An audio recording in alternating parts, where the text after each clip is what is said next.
caro jornalista, eu não vou fugir muito, porque nós, quando falamos para o país. E nós entendemos quais são os problemas que aquele que vive ali em Mahua tem. Os problemas daquele que vive ali em Mandimba, daquele que vive ali em Fingue, daquele que vive ali em Majakazi, em Xigubo, em Funhaloro. São vários problemas que este povo passa. São vários problemas que não têm tido a solução pelo governo. E a questão que eu gostaria de deixar aos moçambicanos, sobretudo a si, será que este país é pobre mesmo? Somos um país pobre que não temos capacidade de criar o nosso próprio autossustento? Não, nós não somos pobres. Somos empobrecidos por colonos negros. Os colonos negros são aqueles que substituem os colonos brancos porque ganharam a independência.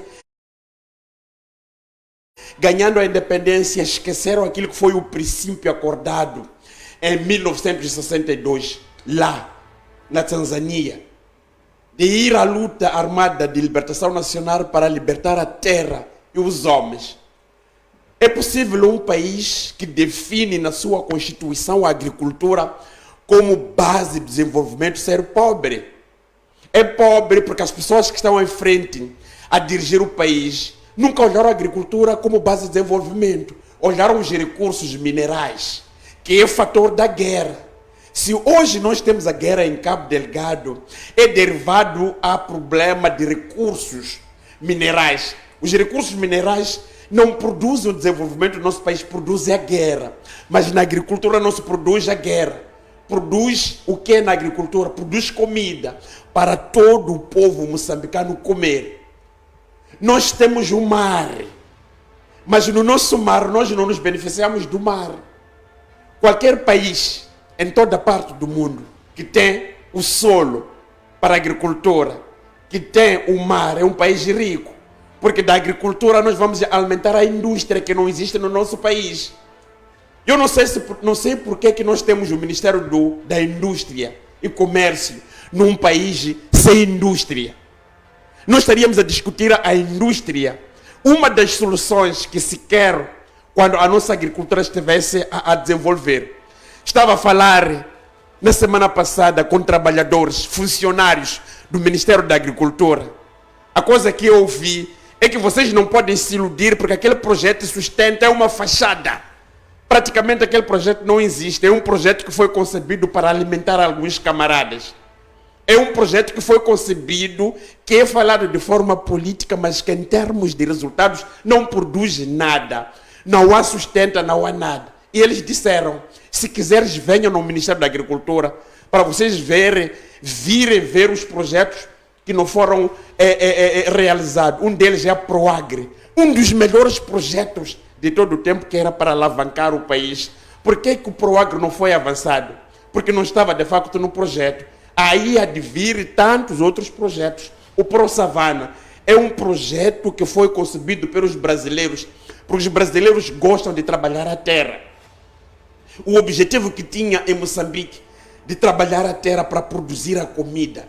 A comida é produzida em simultâneo com o emprego, para reduzir este foco da pobreza absoluta. Esta semana o seu país, o meu país, o país do Dr. Manique, foi chancelado como um dos países mais corruptos do mundo. É aqui onde de facto reside o problema.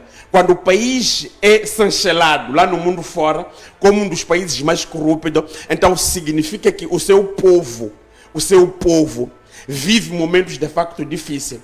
São soluções que isso poderia de facto se trazer se nós tivéssemos indivíduos, um governo que olha as prioridades para o desenvolvimento, para que de facto não haja este choro do povo.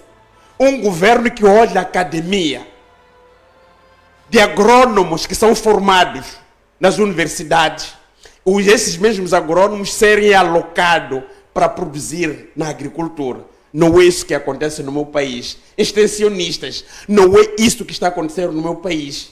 Nós não temos peixe, mas temos o mar. Comemos o peixe. o pescado vindo de Namíbia, com 2.700 quilômetros da costa. Não temos política do transporte, mas temos o Ministério dos Transportes.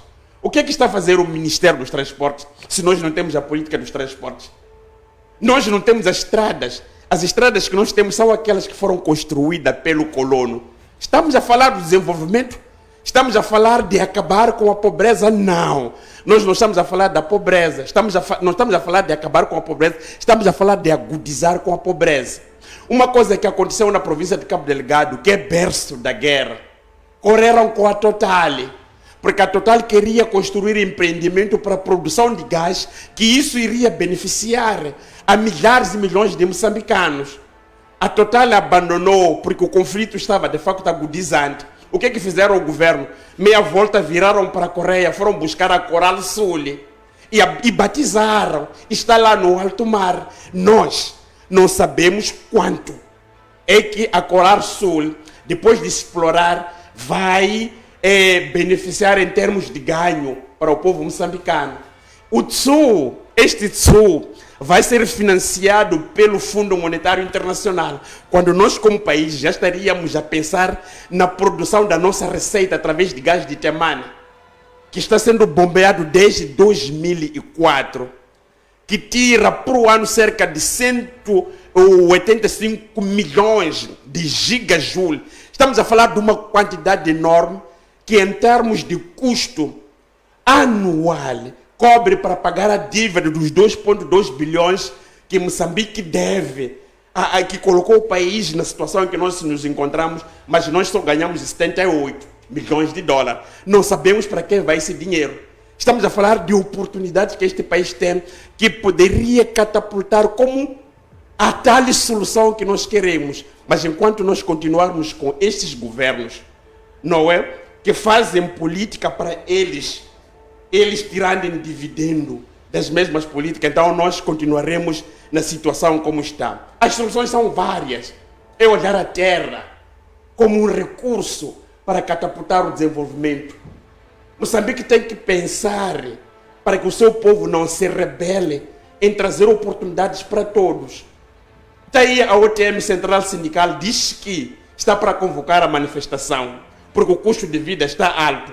Desde quando a OTM Central Sindical pensa em convocar a greve, se nós sabemos que a OTM Central é braço do partido Frelimo? Desde quando os dirigentes do comitê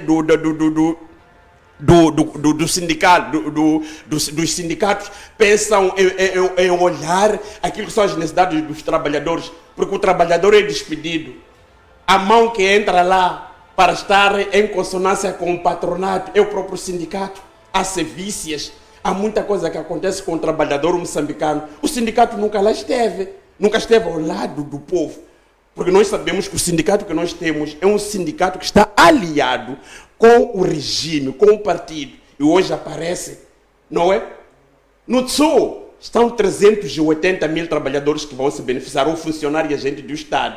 Mas cá deste lado temos cerca de 21 milhões de moçambicanos. Daqueles que o salário que eles recebem, o mínimo, é 5.200. Mudaram o paradigma. Antes de ontem, quando apareceu alguém a falar disso, das notícias que vinham que o presidente nosso iria receber 800 mil.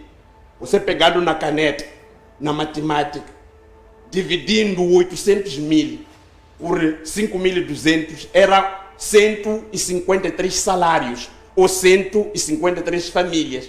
Não, mudaram, já não exatamente, independentemente de tudo. O tal 100% do salário mínimo do Estado, quando é que é? Passar para 8 mil.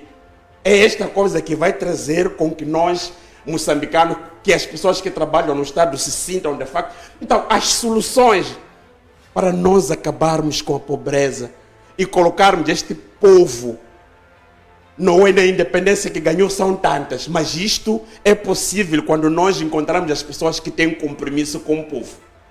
Eu falo muito do presidente porque ele tem compromisso com o povo, mas me parece que não tem compromisso com o povo. E na altura que o povo precisa dele, é a altura que o presidente não está lá. São várias soluções que nós, como povo, estaríamos de facto a enfrentar. Moçambique hoje, mesmo num processo de expansão, é um país com maior taxa do desemprego. Mas em toda parte do mundo que desenvolve, o emprego está nas obras públicas, está na agricultura, está na construção civil, está na pesca, está em todas as áreas. Aqui em Moçambique não, é na função pública, que nos próximos tempos a função pública será de facto difícil para as pessoas poderem lá entrar. São estas coisas todas que nós falamos todos os dias para indivíduos que têm ouvidos, que ouvem, porque alguém vai aconselhar, deixa Massango falar. Ele não vai fazer nada. Deixa Massango falar. Ele não vai fazer nada. Mas não é Massango, é um sentimento de um povo. De maneiras que esta questão das manifestações, de greve, das revoluções, poderá acontecer a qualquer altura com rostos. Eu acredito que teremos as pessoas com rostos. Aquelas que o povo de facto vai seguir. E nessa greve que vem, até a polícia vai. As forças armadas vão de ir. Incluindo os ministros também vão de ir. Porque eles se sentem a vida. Então, quando se pensa que o acabar com o custo de vida em Moçambique é reprimir o seu povo, está de facto enganado. Em termos de soluções, meu irmão, aqui em Moçambique temos várias soluções. Temos o gás de Pandi e Temane, que é bombeado para a segunda na África do Sul. Hoje, nesta crise energética de petróleos, Moçambique estaria a reduzir de forma significante a sua balança da importação dos combustíveis. Por que isso não acontece? Porque não há vontade política.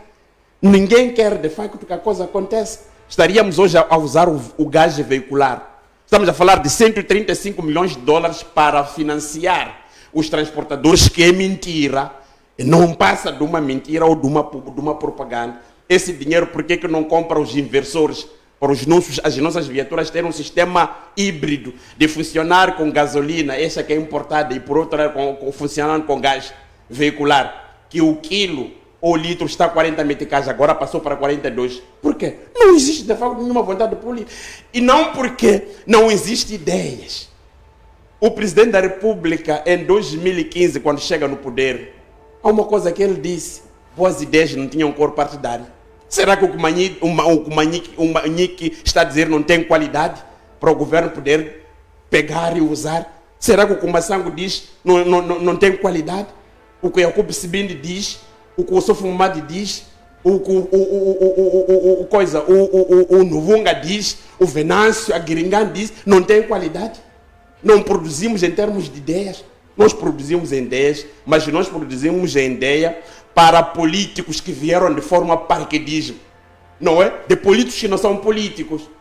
Porque em Moçambique, se vocês repararem, estamos a ser governados de indivíduos que são políticos, mas que não são políticos. Foram escolhidos assim, de forma ad hoc. Esses indivíduos não têm compromisso com o povo, não têm sentimento. O verdadeiro político é aquele que um dia já sentiu fome.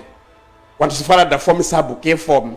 O verdadeiro político é aquele que já andou, não é, a partir de Benfica para a cidade, porque ele sabe as dificuldades que o verdadeiro político é aquele que vive o dia a dia, as dificuldades que nós temos. Até que o Dr. Manique dizia: um governante cara sem vergonha, aparece que vocês vão comer mandioca, vocês vão comer como alternativa do pão, num país de consolo, manica, para a produção de cereais, trigo. Nós produzimos trigo aqui internamente. Estamos à espera do trigo vindo da Ucrânia. Até aqui em choque. Agora que eu estou a falar contigo, agricultores produziram toneladas e toneladas do arroz. O arroz de Moçambique não tem comércio. Por quê? Políticas do governo. Não é solução essa. Estão ali a produzir de forma tão deficitária, mas ninguém vai lá comprar. Feijão de Lixinga, o milho de Tete, da Angônia e tantas outras. O ananás de Muxungue. Chega-nos a informação que está a apodrecer, que poderia alimentar a indústria de transformação para a produção de sumo, laranjas, outra coisa. A banana de Chimoio já não passa a Rui Sávio, porque estão a priorizar a Bananalândia para a importação. E nós não podemos comer a banana, porque Rio Sávio é um outro território que proíbe que filhos deste povo aqui não podem trazerem produtos que eles produzem num coisa. Tudo isto acontece quando nós temos um governo que em nenhum dia deixou de facto de olhar aquilo que é o sentimento com o povo. Estamos a falar de soluções, são várias. Temos gás, seria a solução para evitar exatamente essa questão dos combustíveis. Precisamos de recordar que o presidente foi à Guiné Equatorial, a convite do seu amigo Biang, e levaram ele para uma refinaria de gás. E eles disseram que nós aqui poupamos a metade, 50% da importação, porque nós usamos o gás veicular. Quanto tempo já foram montados esta tubagem de gás em Moçambique? Quase há 5 anos. Temos gás de cozinha nas nossas casas? Não. Temos gás veicular a funcionar? Não. Por quê? Por falta de vontade política. Não, por falta, ausência da vontade política. Então, tudo isto aqui é trazido, mas ao mesmo tempo despertar a consciência dos moçambicanos. Porque o povo tem que saber que ela é forte. Nós não podemos ter medo da polícia, mas respeitarmos a polícia. Quem deve ter medo do povo é a polícia. Porque o povo é bastante forte do que outra coisa. Aquele polícia sai lá do povo. O próprio comandante-geral sai do povo. O presidente sai do povo. Mas quando chega ali, esquece que não, este indivíduo aqui saiu do povo e ele usa a pujança e o poder. Olha, Mobutu usou o poder, a força, deixou o poder e abandonou o país. O Zé Eduardo dos Santos, este que hoje é óbito, governou mal Angola durante 38 anos, foi morrer fora. Não construiu o hospital, o melhor hospital é Angola. Mas quando ficou doente, preferiu sair para Barcelona. É a semelhança daquilo que acontece com os governantes, tantos moçambicanos, que muitos morreram fora porque não querem investir aqui internamente, querem investir fora. E quando chega o momento da verdade, deixam. É esse tipo de governo que nós temos. Em vez de investir internamente, invista. Os que têm dinheiro preferem ter mações em Dubai, em vez de trazerem mações aqui em Maputo. Então, são coisas várias que nós, de facto, podemos trazer para despertar a atenção que o povo, Chissano disse quando estava a governar, ninguém é mais forte que o povo. Ele não disse aquilo por acaso, ele sabia perfeitamente. E nós estamos, de facto, a tentar trazer esta questão de uma forma tão triste. Podem bater o povo, não há problema. Pode a mim me bater, pode me perseguir, pode me seguir. Mas um dia, está lá, no Eclesiastes, toda coisa tem o seu tempo. E quando o tempo chegar, a gente vê exatamente aquilo que acontece. Obrigado. Considerações finais em 2 minutos. Eu quero apelar aos governantes. Sinceramente falando, basta o sofrimento que este povo tem desde há muito tempo. Nós precisamos de ter indivíduos que acarinham. E se não estão preparados para assumir um poder, por favor, senhores, deixem o poder.